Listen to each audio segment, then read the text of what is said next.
The 140 days is the amount of time that we're in a regular session every 2 years.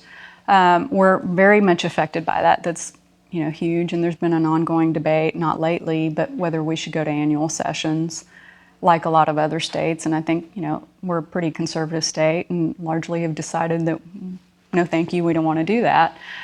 The other big factor in there is what we call the constitutional order of business, and it prescribes what you can consider at any given point in the legislative session in those 140 days.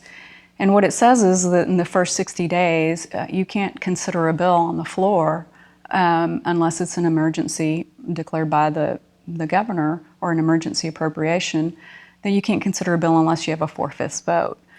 So what that makes our session look like, frankly, is the first 60 days are very, very, very slow. And then you just have this full-on rush for the rest of it. And you have other legislative deadlines that come into play later, not any constitutional ones. And they're meant to make things deliberative and to keep us from being rash. But really, when you think about it, 140 days is every 2 years is just not a lot of time. So, I think almost every session there's a bill that's passed that afterwards people go, oops.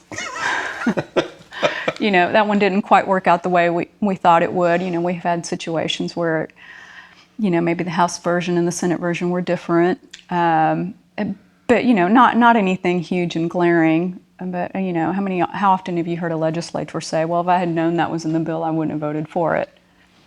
So, I think that's probably one downside.